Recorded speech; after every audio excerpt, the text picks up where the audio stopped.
Pernah kebayang nggak apa jadinya sebuah bangsa kalau fondasi pendidikannya itu keropos? Ini bukan pertanyaan ngawang-ngawang loh. Kali ini kita bakal bongkar salah satu isu paling krusial yang lagi kita hadapi di Indonesia, yaitu kondisi sistem pendidikan kita yang ternyata rapuh banget dari akarnya. Oke, kita mulai dari yang kelihatan di permukaan dulu ya. Dari gejala-gejala yang mungkin udah sering banget kita lihat dan jujur aja bikin kita semua khawatir. Ini tuh bukan sekedar berita loh, ini potret nyata dari lapangan. Fakta ini ditambah lagi sama video-video viral siswa SMA yang buat ngerjain perkalian dasar aja kesulitan, itu semua cuma puncak gunung es. Gejala dari satu penyakit sistemik yang sama yang udah lama banget menggerogoti pendidikan kita. Dan yang penting banget buat kita sadari, ini bukan soal nyalahin anak-anaknya, bukan juga nyalahin gurunya satu persatu. Ini adalah kegagalan sistem. Fondasi yang retak ini bahaya banget. Ini bisa mengancam kemampuan kita sebagai masyarakat untuk berfungsi normal, mulai dari sekedar mencerna informasi dengan benar, sampai soal inovasi di ekonomi global. Nah, fakta-fakta tadi pasti bikin kita mikirkan, kok bisa sampai begini? Ternyata jawabannya ada di dua kesalahan fatal. Cara kita menjiplak sistem dari luar dan cara kita mengukur kemajuan pendidikan kita sendiri. Kita kan sering banget ya dengar, tapi di Finlandia begini, kita terobsesi banget sama studi banding ke negara maju. Tapi pendekatan jiplak tempel ini justru bahaya. Ini tuh ibarat kita lagi bangun rumah, fondasinya aja baru jadi, temboknya belum ada, kita udah sibuk mau pasang genteng canggih. Kita sibuk niru kebijakan level atas, padahal masalah paling dasarnya belum beres. Ada riset menarik dari McKinsey. Mereka memetakan perjalanan reformasi pendidikan itu dalam 5 level, kayak anak tangga gitu. Jadi ada level poor, fair, good, great, sampai excellent.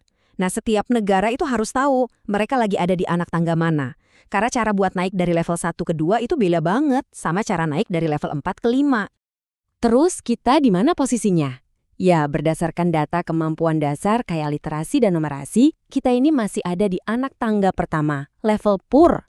Artinya apa? Artinya prioritas utama kita itu harusnya simpel banget. Pastiin dulu semua anak bisa baca, nulis, dan ngitung dengan benar. Itu dulu aja, biar kita bisa naik ke level 2 atau fair.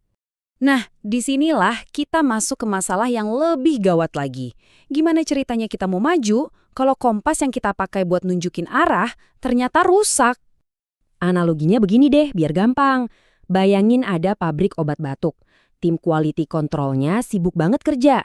Tapi mereka nggak pernah ngetes obatnya beneran bisa nyembuhin batuk atau enggak. Mereka cuma ngecek, sirupnya manis, oke. Warnanya menarik, oke. Aneh kan? Sayangnya, ya beginilah sistem evaluasi pendidikan kita berjalan. Ini bukan cuma teori ya. Kita lihat langsung buktinya dari soal tes masuk universitas. Di atas kertas, ini adalah tes literasi yang harusnya ngukur kemampuan nalar dari sebuah teks. Tapi coba perhatikan deh. Untuk bisa jawab soal ini, siswa ternyata harus hafal tabel periodik kimia dan ngertu konsep senyawa karbohidrat. Padahal, semua informasi itu sama sekali nggak ada di dalam teks bacaannya. Jadi, ini bukan lagi tes membaca, ini mah tes kimia terselubung. Ini bukti nyata kalau penggaris yang kita pakai itu salah.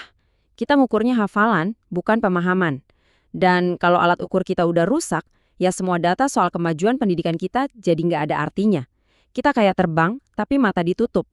Oke, gambaran tadi mungkin kedengarannya suram banget ya. Tapi, ini bukan berarti nggak ada jalan keluar. Untuk bangun ulang fondasi yang kokoh, kita cuma perlu fokus pada 2 tiang perbaikan yang paling penting. Pilar pertama itu soal kembali ke hal yang paling esensial dalam pendidikan.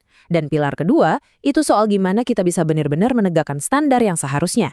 Jadi, pilar pertama adalah kembali ke dasar. Titik. Fokus utamanya harus ke pemberdayaan guru-guru kita untuk membangun kemampuan fundamental, yaitu literasi dan numerasi. Lupakan dulu deh yang canggih-canggih. Yang penting, pastikan setiap anak bisa membaca dengan pemahaman dan berhitung dengan lancar. Nah, kita bisa pakai semua sumber daya yang ada, termasuk teknologi, untuk mempercepat proses ini. Lanjut ke pilar kedua nih. Kita harus perbaiki penggaris kita yang rusak itu, dan juga sistem insentif yang selama ini salah arah. Budaya yang penting lulus atau asal naik kelas itu harus di-stop. Kita butuh banget sistem asesmen nasional yang valid dan terstandar, yang fungsinya itu kayak gerbang penjamin mutu.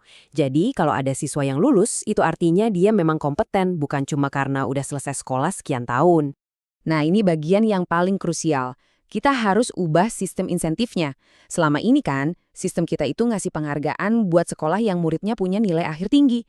Model baru ini logikanya dibalik. Penghargaan terbesar itu harusnya dikasih ke guru dan sekolah yang bisa menciptakan lonjakan kemajuan terbesar buat muridnya.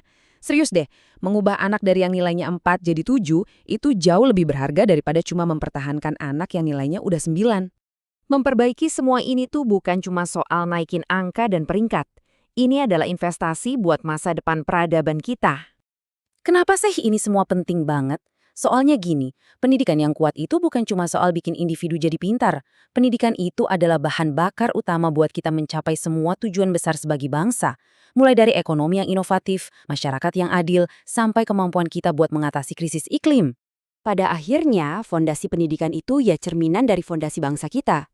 Memperbaikinya bukan cuma tugas pemerintah, tapi tanggung jawab kita semua. Pertanyaannya sekarang bukan lagi bisa atau enggak, tapi apakah kita siap untuk benar-benar menuntut perubahan dan memulainya dari akar?